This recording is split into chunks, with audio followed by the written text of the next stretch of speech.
Qu'est-ce que toi tu choisis aujourd'hui? Regarde Regarde là où tu es aujourd'hui. Mon fils a des As-tu déjà choisi la bonne part? La mort ne prévient pas. Hein? Si la mort vient aujourd'hui là, est-ce que tu peux être dans la joie pour dire que j'ai combattu le bon combat? Est-ce que tu as compris que c'est la vie éternelle qui doit être le premier? Ce matin, Jésus te parle. Si tu n'as pas encore reçu Jésus et tu as reçu les choses de ce monde à la place de Jésus, tu as reçu les puissances de ce monde à la place de Jésus, la gloire de ce monde ne peut pas te sauver et ne peut pas te donner la vie éternelle. Jésus a dit cherchez premièrement le royaume des cieux et sa justice, le royaume des cieux qui est la vie éternelle, là où ton âme va rester pour toujours. Alléluia. Alléluia. Lazare a fait un bon choix. Alléluia. Et ça l'a coûté la vie éternelle. Amen. Amen. Pour finir, nous allons lire dans le livre de toujours Jean 11, 25 à 26. Et je vais terminer.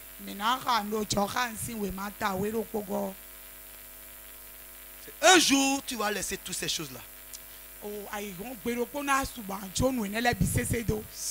Tu te focalises sur la vie d'aujourd'hui. La vie d'aujourd'hui est limitée. Hein? Peut-être c'est 80 ans que Dieu t'a accordé. Peut-être c'est 40 ans que Dieu t'a accordé. Et tu vas laisser une vie pour toujours à cause de quoi? Dieu te parle aujourd'hui. Jean 11, 25 à 26. Il dit, Jésus-Christ soit donné donc.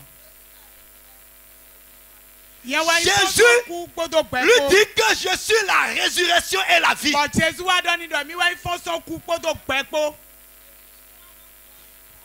Celui qui croit en moi, il vivra. De quelle vie il s'agit ici?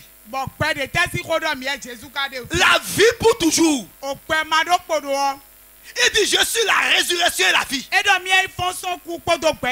Mais celui qui croit en moi pendant qu'il vit encore, même s'il est comme ça là, pendant que tous les autres sont en train de pleurer, lui sera dans la joie. Pourquoi? Parce qu'il a choisi celui qui donne la vie éternelle. Alléluia. Amen.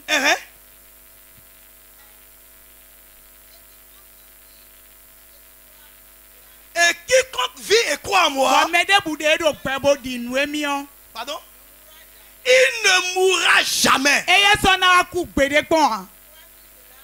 Et il te pose la question. Dis à quelqu'un qui est à côté de toi.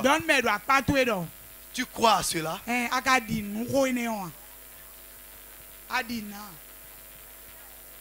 Dis-lui que quel combat mènes-tu aujourd'hui? Le combat de la richesse, de la voiture, des grosses caisses. Quel combat mènes-tu aujourd'hui? Tu viens avoir les 41 sorcelleries du monde. Hein? C'est ce combat-là. Jésus t'aime. J'ai dit Jésus t'aime. Et il ne veut pas ta mort. Il ne veut pas que lorsque tu quittes ici, tu vas te retrouver au même lieu que le riche. Et c'est lui seul qui donne cette vie-là. Ce n'est pas par un sacrifice. Ce n'est pas par une richesse. La Bible déclare Il dit Dieu tant aimé le monde. Et il a donné une seule personne. Afin que quiconque croit en lui ne périsse point. Mais qui est quoi? La vie éternelle. Il dit j'ai plusieurs maisons dans la maison de mon père. Si ce n'est pas ça, je ne l'aurais pas vous dit. J'ai un lieu où tu peux passer ton éternité dans la souffrance pour toujours. Et j'ai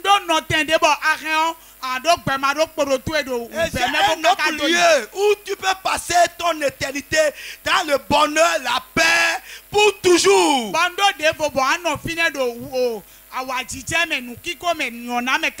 Et le chemin pour aller là-bas, c'est moi. Es-tu prêt ce matin? Si tu es prêt et tu as compris que c'est Dieu qui a raison, tu baisses ta tête là où tu es et tu répètes après moi. Ce n'est pas parce que le pasteur a dit de répéter. Parce que le problème est que quoi? Si tu dis parce que le pasteur a dit là, c'est un faux problème. Mais si tu vois que c'est important de choisir la vie éternelle à la place de cette vie éphémère, et que tu vois que c'est Jésus qui donne, et tu veux cette vie éternelle, Jésus va te donner ça. Mais ce n'est pas ta foi seulement en Jésus. Et il va effacer ton nom du livre de la mort. Et à partir de ce jour-là, ton nom sera inscrit dans le livre de la vie pour toujours. Et un jour, comme Lazare le riche là, tu vas te retrouver avec lui. Et tu vas dire quand est-ce que cela est fait? Ça va t'étonner. Les gens peuvent en train de te juger. Pour dire non, regardez-moi ça. C'est une sorcière. Regardez-moi ça. Regarde-moi ça. Ce folle là. Mais pendant ce temps, ton Dieu va dire mon enfant bien-aimé, mon fils bien-aimé, ma fille bien-aimée, tu as choisi la bonne part. Rentre dans la maison de ton Père. Il en sera ainsi pour toi au nom de Jésus. Si tu es prêt, répète après moi. Mets ta main sur ton cœur. La main gauche. Tu veux prendre un engagement aujourd'hui. Et ça c'est pour toute ta vie. Et lorsque tu vas quitter ici là, toutes ces choses là que toi tu as pris dans ta vie pour chercher le salut, la paix, pour être sauvé le jour de la mort, ce que les hommes t'ont donné là, arriver à la maison, il faut les jeter. Dis Amen. Dis Amen. Dis Amen. Parce que ces choses-là ne peuvent jamais te sauver. C'est le mensonge de Satan. Aujourd'hui c'est ton jour. La parole de Dieu est là. Il dit je suis à la porte de ton cœur, je suis en train de frapper. Est-ce que tu peux m'ouvrir ta porte pour que je rentre dans ta vie, pour devenir ton Dieu, ton Seigneur et ton sauveur personnel? Si tu es avec moi, dis après moi. Dis Seigneur Jésus, je te dis merci pour l'œuvre salvatrice à la croix. À cause de mes péchés, car je reconnais que je suis conçu dans le péché. Je suis né dans le péché. Et le péché m'a privé de la vie éternelle. Aujourd'hui, j'ai écouté ta parole. Et je crois en ta parole. Et devant les anges, devant les hommes, et devant Satan et ses démons, je prends l'engagement en ce jour de te donner ma vie. Je Je prends l'engagement en ce jour d'être ton enfant. Je prends l'engagement en ce jour de renoncer à tout ce qui est dans le monde, à Satan, ses anges, de renoncer à ma première naissance. Et aujourd'hui, je te reçois dans ma vie comme mon Seigneur et mon Sauveur personnel. Efface mon nom dans le livre de la mort, la mort éternelle, et inscris mon nom dans le livre de la vie éternelle. Aujourd'hui, par ta grâce, je confesse que je suis devenu enfant de Dieu. Garde-moi à partir de ce jour dans ton alliance, dans ta parole, dans ta foi. Je veux vivre avec toi sur la terre et après la mort vivre éternellement avec toi. Si tu as fait cette déclaration avec moi en tant que serviteur de l'Éternel, je déclare que tu es sauvé pour toujours au nom de Jésus. Et la mort n'a plus de pouvoir sur ta vie. Il en sera ainsi pour toi. Sois béni, sois béni, sois béni. Que le nom de l'Éternel soit loué. Acclame le Seigneur Jésus.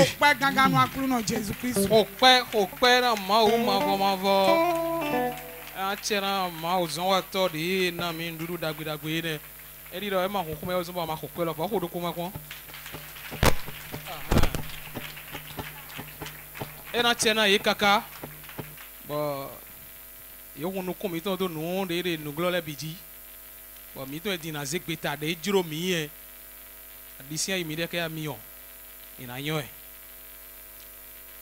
fide mide di mana vaken letema glegle mina dalo apo mi ton le ben ona ton goto mi ton le donc ina bandi kona mi bo mina yi nunina le deme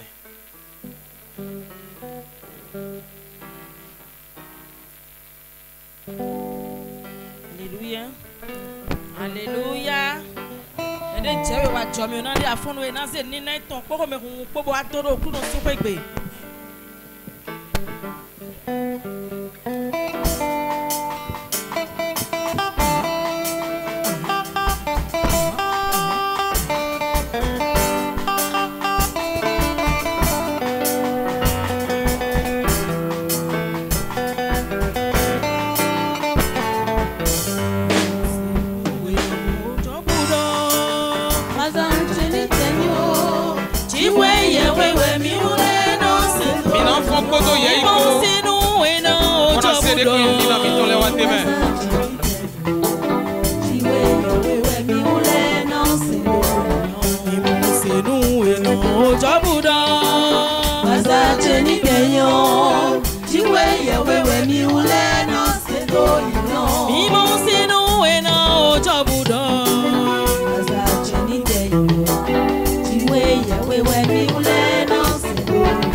àwíyá tòdó fi wẹ̀ mí lẹ́yìn ló máyà gbà mí o àkàyà gbà mí jẹ́ o aláwù Jésù wẹ̀ àkàyà gbà mí jẹ́ o aláwù Jésù wẹ̀ ló wẹ́dọ̀ tẹ́ má ṣe ṣáà ò mẹ́fà ní ti gbogbo Jésù gbogbo Jésù gbogbo Jésù gbogbo Jésù gbogbo Jésù gbogbo Jésù gbogbo òrìrìjọ o Jésù ẹ̀pọ̀lẹ́pọ̀ ṣáà ò mẹ́fà Jésù vivi Jésù vivi Jésù vivi Jésù vivi Jésù vivi Jésù vivi Jésù òrìrìjọ Jésù pego má ṣe Jésù ṣe àwọ̀wà má ṣe Jésù ṣe má ṣe Jésù ṣe omi gbọ́dọ̀ má ṣe Jésù ṣe ló pẹ̀lú ṣe pẹ̀lú ṣe má ṣe Jésù ṣe Jésù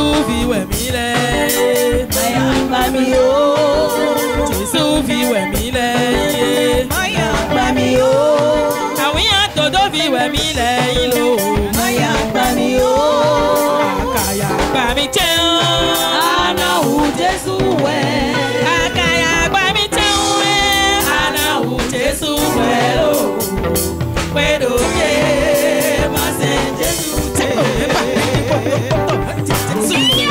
Jésù gbogbo Jésù gbogbo Jésù gbogbo ìfẹ́ Jésù gbogbo Jésù gbogbo Jésù gbogbo Jésù gbogbo ẹ̀pọ̀lẹ́pọ̀ jákò ẹ̀pọ̀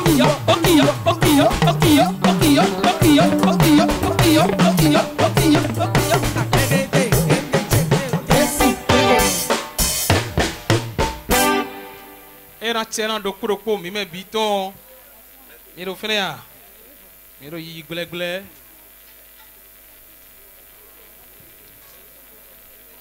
o randi gbe koral kheti tona da wule do ina kula miro pedi do mero zanre di do kamelo ma supo tu ere wule awo do kanji mana sipodo ayon kukuro nu bo mina duwe bona dope bona do dope na mavo eyo mi mana ba ken lede pe ado mi re tin wo pe na na mi han bo kodo owe mi to ko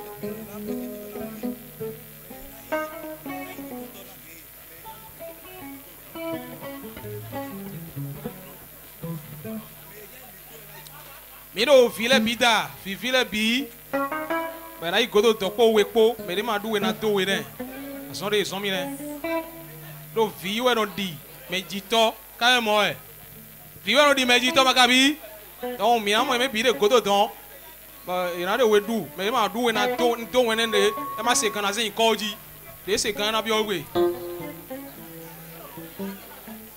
o vile po vivile po non vile bi ea mi lo ki komi o vivi no vi o tan yi tawe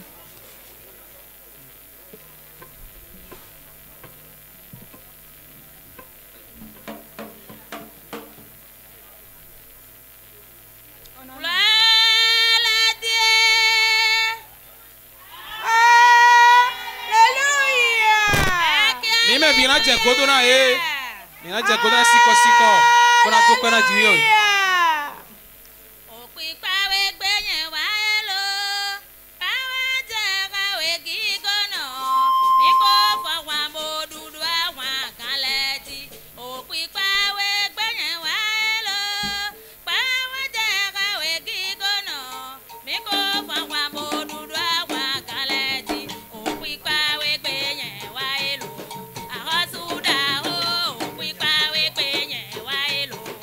Bye.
ina ve mele bi ni chite bo duwe ha ye mi chite bo duwe ha ye bo mi chite bo duwe bo kwa ba me ha ye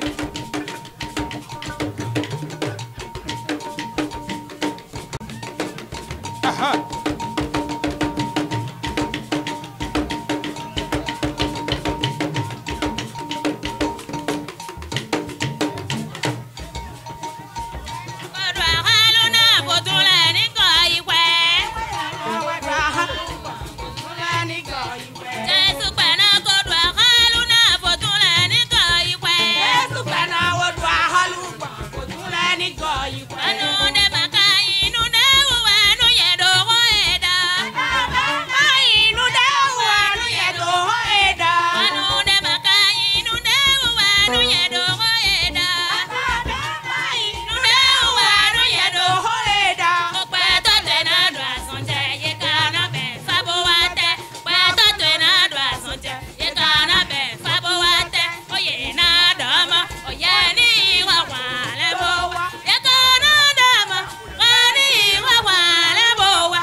Tiana mi kaka Ido no zori ko yanji ke pati Klio ko to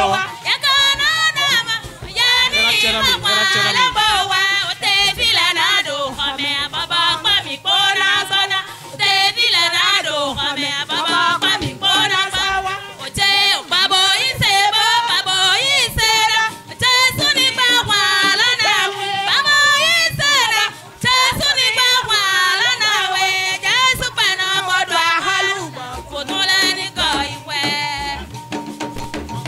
Era tiana mi kaka, era tiana mi kaka, era tiana mi kaka, era tiana mi kaka. Mbo kudo we. Amere ma bati loza, amere ma sava loza. Mi kudo we. Aha. Akocho minaze vana le gbo to do ku be na kude na de ko henu le. Mina jo valo na de ko oh, no vi mi ton. Pe vi, no vi mi ton da ho. Ovi meme ton doko ba doko cleon de bona dona mi do kondi de cleon de na mi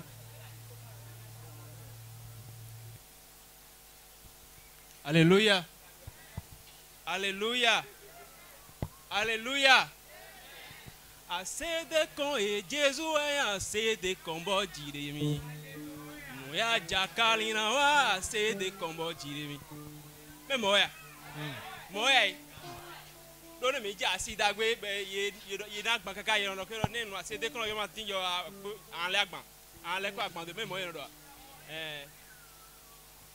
ne mẹ́rẹ̀ bẹ́ẹ̀ dó lọ dé yí gbọ̀n mọ́ ẹ dé wúlò náà ọ̀jẹ̀ gbọ̀n tán ma doit me bi tedi tu vas courir en fou il y a un lido comme dans ne dis donc et je ne parle pas pour parler. Je le dis du profond de mon cœur. Ne dis donc si ce soit haki tome ne me vedo dans no igodo no yeton ta vile comme il y a des godo à mon cléje Jésus am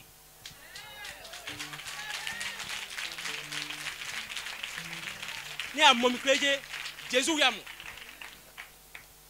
ne ga mo no evile Jésus yam ne yo yi se ko ma yi se ko tant que Dieu yi se pour famille l'homme o ye ma auto le die e ko do me bi yi do me die do Bible lo mo je ne dirai rien qui ne sort pas de la Bible mana do ne ko de ma tron Bible me do nyomi o mi ga nyomi to le daudu mi no ko mi dele kai mi nyomi dele o mi nyomi dele mi kuche ma fo le ji yan koko ye jo ma ofite kai Bible do mi do o dare ta mi e ma o lo kia bo kure kure ma na ba mi gbe mi to me ne wi o ma o lo e ma de gbe na do ni ave do ro mi no wi me mi no se fru me bo wa ndo me gbe eku be mi wa no e de bi ado tu te leurres la face tu te mens. Ils se mentent. Donnez ma ou ma igbena et ma son job. Pour répondre les noms baïsés non. Pour répondre les noms baïsés non. Bon quand il rolame, ne ma ou moro vimito, ne mi juedo, ben e rolame.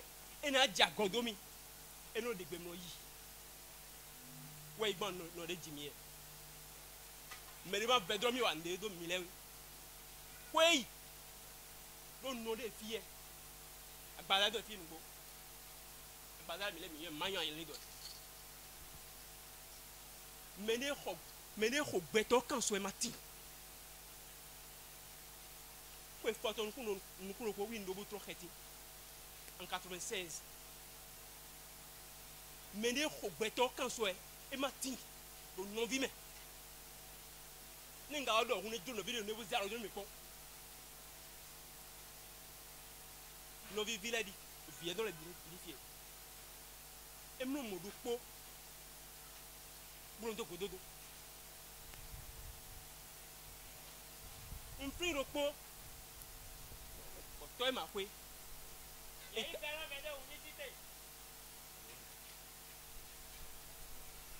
toi ma kwe et Cameroun croisade d'évangélisation bloquée bon il y a mi du homme dans la formation de Breno. Bon, nous ne pas pour la quoi ou. Les bio comme il y a quoi ou le temps. Bon, il vous sous.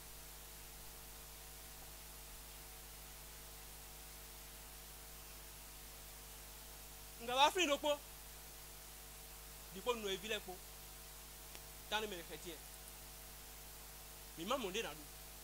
Bon, nous avons mis dans les mini bé flément. Mi da flema bona sa bo mi adu flema lo dagbe yi o di ho gambi do ko kuri do ko bo di ko no ebile ko ma ko to be ye no blow bon ka ko dele gwede nu melo ye mro ado ko to dugu to we so ko eya mi mbole Arrête avec ça.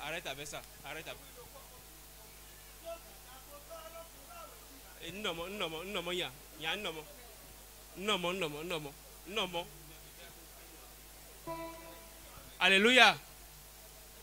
Alléluia. Il y a vraiment dit Jésus. m'a dit rester à vie mais à vie mais on oublie à vie pour d'autres on dit c'est la dernière fois qu'ils vont pleurer leur moment. Oh m'a dit rester m'a dit rester ndema ajo gbeto we popo logbe gbero mo boro epo wen okwe ona li okwe gbe abinu direti okwe ropo na gbejan han dire meji abiro to to emi han emi na selo han emi na selo siko alléluia alléluia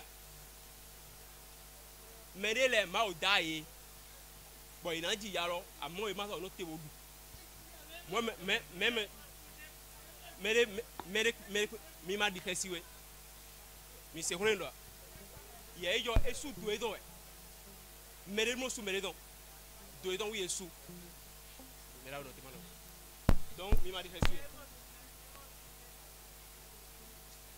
mais je crois donc à monter besoin vaudou nous à holou de lo kenu me bolo fon bu yero no a class de hanu me besoin te do kenu bo yiwe mi nko Jesu me besoin te amana mo ko fi photo nko Jesu me ma do nko de ye do ami ne Jesu lo nko yan idonde ana ido glo tu bo ko info la miséricorde est refusée désormais ni a yo miséricorde et ma so ito les blâmes so ito gbe fi non.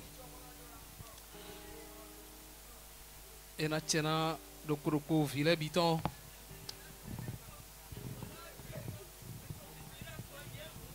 Mes frères dit. Il a do vile do khasini ma di yewe. Moi de holo me di na akana bo tek mo de voir. Moi kansi o ma. No tek mo to ana tek mo.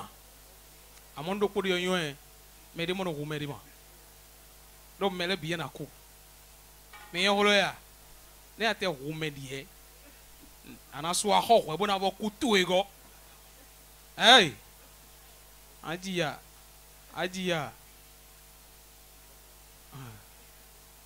ijuro hu mo choti ho me buji no amale to jawe ene wo ma do hori bo do alo do continuer au ville mi ma di kesiwe mi do me gangan de be yiro yin ton Jesu Christi e mo no jomedo o wono ya khosu e yo mi na do valona de ko lengbo khoto do po be na khore na au ville ko do famille loko pasteur passé. Alléluia alléluia ndoki kon maro jiaga Mino kiko maro jiaga. Alléluia. Je vais prier. Honoré a dit, il a dit, besinte bébé ado, besinte bébé ado. Alléluia. L'MC a dit, m'aider mano hume. Ma Bible dit, toutes choses concourent au bien de ceux qui aiment Dieu. Dis-moi amen. Dis-moi amen. Un amen fort. Toutes choses concourent au bien de ceux qui aiment Dieu. Et Dieu fait toutes choses bonnes en son temps. Terminé. Je dis terminus. Je vais demander au bien-aimé, c'est dur, simplement sécher les larmes. Bon, mina bien wine, nano ledo, e fe unugo, amo mi kwe. Sécher simplement les larmes. Mi joie vito, bokwe. Et si c'était le contraire? Bon, eindo noa gore mi do. Je dis, si c'était le contraire, si c'est le contraire de ce que nous voyons aujourd'hui. Si c'est le contraire, laissez Dieu. Dieu s'en charge, Dieu n'a qu'à régler son compte. Amen. Amen. Nous allons prier. Seigneur, je viens te dire merci Je te bénis. Je t'exalte. Je te magnifie. Parce que tu es le Dieu de toute force. Tu es le Dieu de toute puissance. Tu es le Dieu de toute autorité. Nous te donnons toute la gloire pour ce moment. Reçois toute la gloire. En même temps, Seigneur, je viens te confier. Je viens te recommander nos bien-aimés, les enfants de notre mémé, qui en ce jour,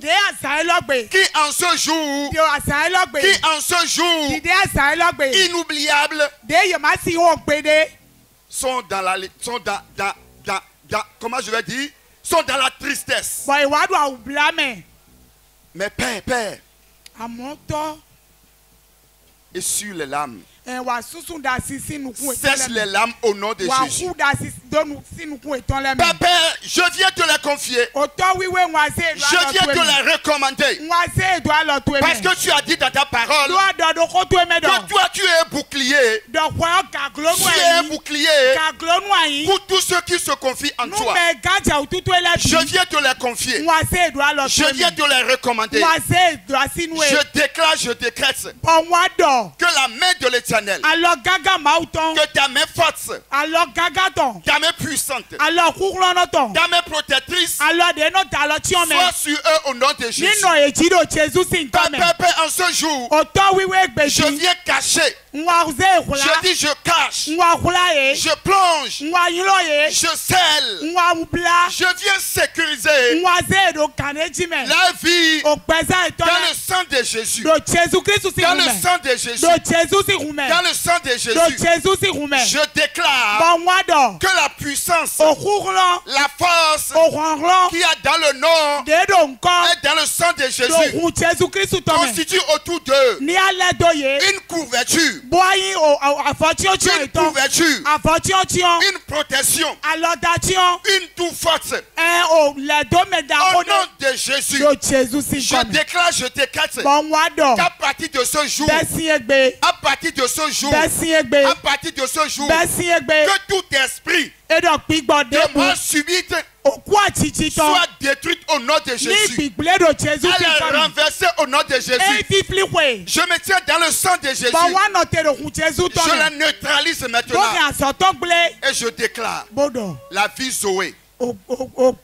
Une nouvelle vie. La vie Zoé. Dans la famille. La vie Zoé. Dans les enfants. Au nom de Jésus. Père, maintenant, je déclare que le malheur est renversé. Il est brisé. Il est brisé. Il est brisé. Aussi, je viens te confier tout ce monde. Je déclare que la main de l'Éternel demeure sous vous. La main de l'Éternel campe autour de vous. Et que Dieu, qu'il éloigne de vous le malheur. Le malheur. Le malheur. Mais je déclare la paix. La paix. La paix. La joie. La vie Zoé. La vie Zoé. La vie Zoé. La vie Zoé. La vie Zoé. La vie Zoé. Au nom puissant de Jésus, nous avons ainsi prié. Que Dieu vous bénisse.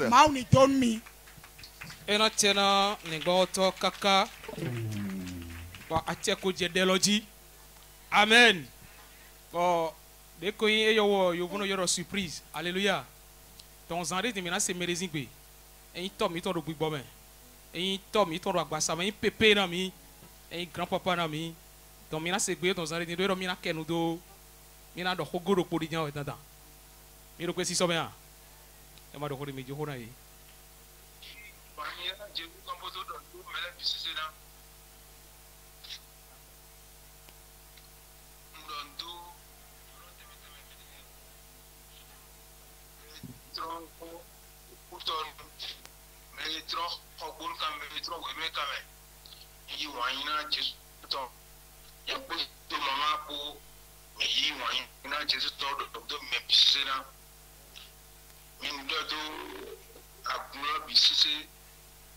comme notre famille, tu me dis, ouais, et puis, tu dis, comme moi, il y a une mission qui peut être, il y a foyer. Il m'a dit, où nous devons nous dire, il y a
Tiens, papa, c'est bien donc abi, comment on mien, avant de regarder. Maintenant, c'est une lila de filet clé ou, sans redire maintenant, fond podo à basaloko, bon à des dos filet mina, ils zéro ton goudou ton meri. Bon, on peut mêler dans ils ont si mais, les mains zingidiwe, bon même si mina tout des bords de ubonaï.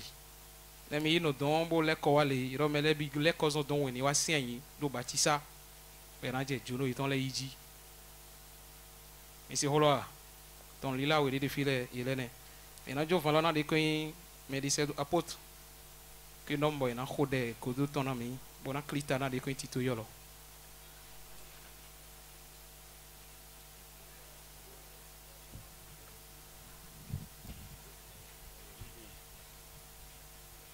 D'affaires mi dans les dit nous fifo e baba to yin ko Jésus ton main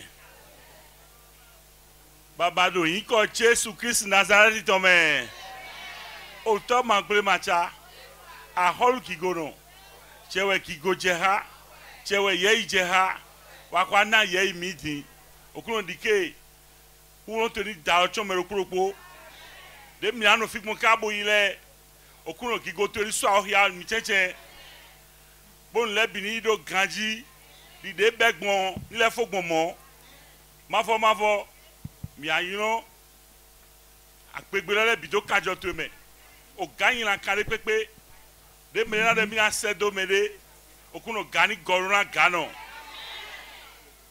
akodona mi do mo lo khoto me ro 1 Samuel 24 verset 13. Alléluia. Et bien, je vais venger mi. Mais je vais venger mi. Mais je vais venger mi. Je okuno ado mi dawa ilo mi na sio mi. Okuno wa ihumo kwa mi. Di de jedo. Di mi lo su fu ahun lo. E ma vina mi. Amoni je aye ahun lo bo fun. A du de jedo yin. Oto mi no ki go na we. Ba ko ihun ano ihun lo bo kwa mi. Ba ya je na mi le ton. To Jésus c'est comme amen. Bi ko kwen ma vo. Alléluia.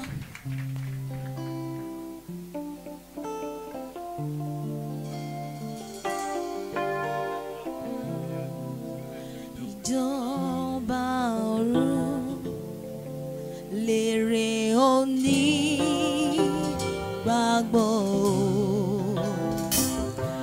Ìjọba ọ̀run lèrè onígbàgbọ́.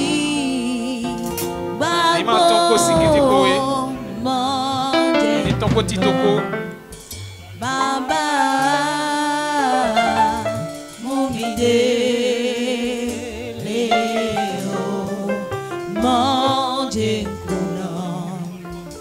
Mede nasi akasalo lelo. Iro kiko ni waba si akasalo.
Nous sommes venus à un moment capital de notre cérémonie.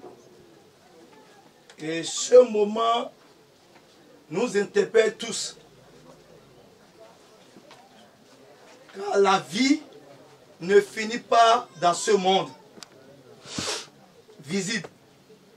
Mais après cette vie, il y a une autre vie qui nous attend. Et c'est le moment plus que jamais de prendre conscience et de rentrer en lui-même et de demander, et après ces jours sur cette terre, où passera-nous notre éternité? Amen. Nous allons lire un petit passage dans le livre de 1 Thessaloniciens 4, à partir du verset 13, nous dit: nous ne voulons pas, frères, que vous soyez dans l'ignorance au sujet de ceux qui dorment, afin que vous ne vous affligiez pas comme les autres, qui n'ont point d'espérance. Car si nous croyons que Jésus-Christ est mort et qu'il est ressuscité, croyons aussi que Dieu ramènera par Jésus-Christ et avec lui ceux qui sont morts. Voici en effet ce que nous vous déclarons d'après la parole du Seigneur. Nous les vivants, restés pour l'avènement du Seigneur, nous ne devancerons pas ceux qui sont morts. Car le Seigneur lui-même a ainsi donné à la voix d'un archange et au son de la trompette de Dieu, descendra du ciel, et les morts en Christ ressusciteront premièrement.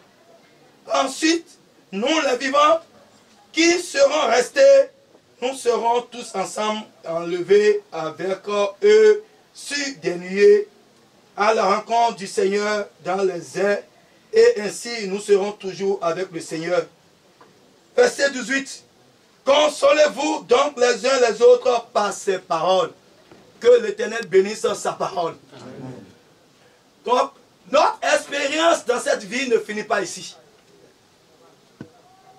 Et il y a une vie qui est plus meilleure. Une vie qui est plus importante après cette vie. Et c'est Jésus-Christ seul qui donne cette vie. Il dit, je suis le chemin, la vérité et la vie. Et nul ne peut aller au Père si ce n'est par moi. Et qui ne désire pas la vie éternelle. Cette vie a une fin, remplie de difficultés, des soucis, des tracasseries, des combats à ne pas finir. Mais après toutes ces choses-là, c'est ici, on finit. Tu es venu nu sur cette terre, sans même habit, et tu retourneras nu encore en ce lieu. Maman, elle est là maintenant. Son âme n'est plus là. C'est le sable qui est là. Car le premier jour, quand Dieu voulait créer l'homme, il a pris du sable. Et il a fait quoi? Il a mis le souffle. Et la vie est rentrée dans l'homme. Depuis ce jour, l'homme est devenu l'homme en chair. Ça, c'est la première vie. La vie de la chair et du sang. Mais il y a une seconde vie, qui est une vie éternelle. Car la première vie, ça a une limite. Et chacun de nous, c'est ce Dieu qui connaît le temps qui est réparti à chacun de nous. Donc dans tout ce que tu es en train de faire aujourd'hui, pense à ce jour. Pense à ce jour. Et aussi à la vie après la mort que Christ donne. Parce que lorsque Jésus est venu, il dit, la première vie est donnée par les narines. Mais la seconde vie doit être donnée par les oreilles. Donc celui qui entend la parole de vie et qui l'accepte, il aura la fiche. Non seulement cette vie seule, mais la vie pour toujours. Que l'Éternel bénisse ça. Nous allons lire rapidement dans le livre de Job. Job 1, verset 19. Job 1, 19.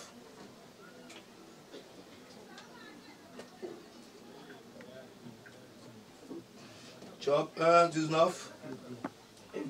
Et voici, un grand vent est venu de l'autre côté du désert et frappa contre les quatre coins de la maison. Elle s'est écoulée sur les jeunes gens et ils sont morts.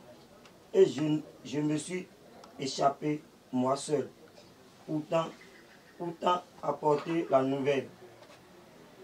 20. Alors Job se leva, déchira son manteau et se rasa la tête. Puis se jetant par terre, il se prosterna. 21. Oui. Et dit, je suis sorti nu du sein de ma mère, et nu je retournerai dans le sein de la terre. L'Éternel a donné, et l'Éternel a ôté. Que le nom de l'Éternel soit béni. Alléluia. C'est Job qui parle ici. Après avoir passé tous les combats, les épreuves de la vie, il a compris que la vie n'est rien. Alléluia. Et dans ça,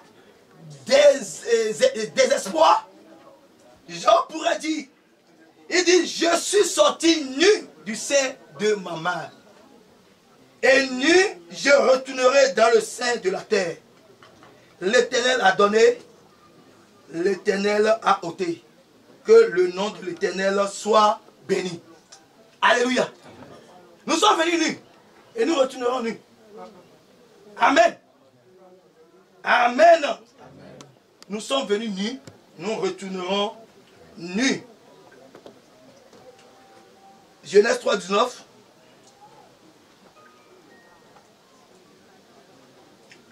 3, 19.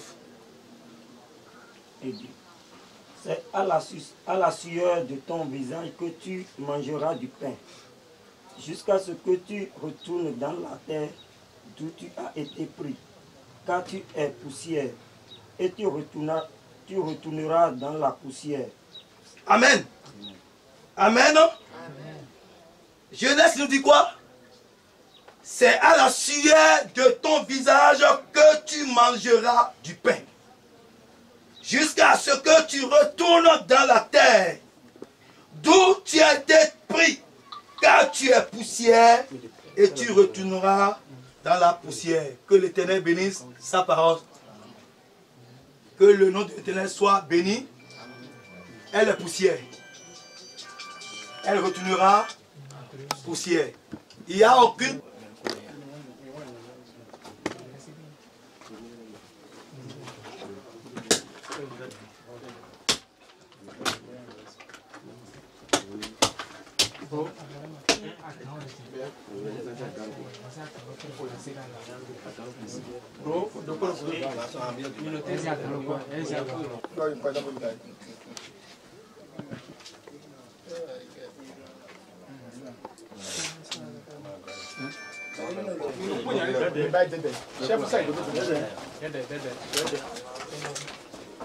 Maçon, bisous. Maçon, maman, doigt,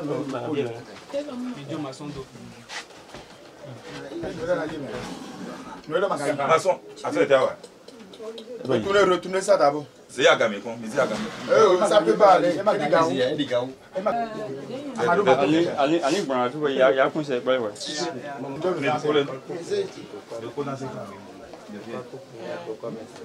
Mais le connaissez pas, mais le connaissez pas. Maçon, ça va aller. Le connaissez donc. Notez. Mais vous n'avez rien à me faire. Maçon, il y a un calon. Mais quand il y a un bon gain, milieu de deux.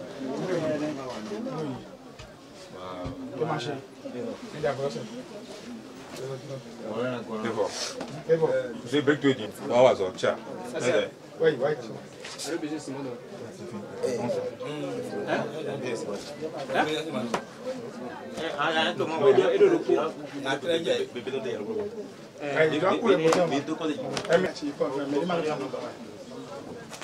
Bonheur en son temps. Et toutes choses concourent au bien de ceux qui aiment Dieu. C'est l'heure que Dieu a voulu pour qu'on puisse inaugurer le corps de notre maman. Et là, ce n'est pas notre maman, c'est son corps. Elle-même est déjà retournée au Père.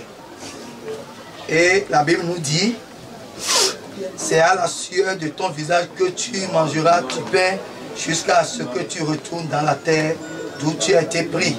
Car tu es poussière et tu retourneras poussière. Donc n'importe quel titre tu as dans ce monde, c'est ici on finit. N'importe quelle puissance tu as dans ce monde, c'est ici on finit. Tout ce que tu es venu trouver sur cette terre ne va pas te suivre dans le tombeau. Même le fétiche que tu as pris ne peut pas te suivre. Mais tu vas rentrer tel que tu es venu. Donc elle est poussière, elle retournera poussière. Sur ce, en tant que serviteur de l'Éternel,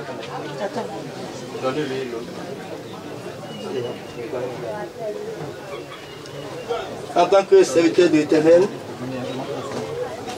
je mets le sable sur toi, au nom du Père, au nom du Fils et au nom du Saint-Esprit. Amen. Je veux partir. On a une codie.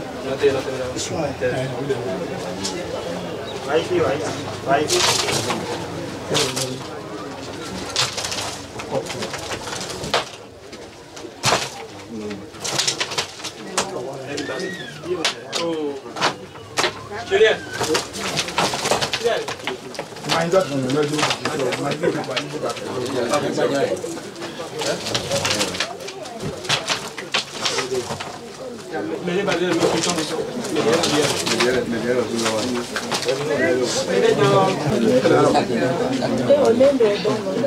Mira, con coro como de sangre,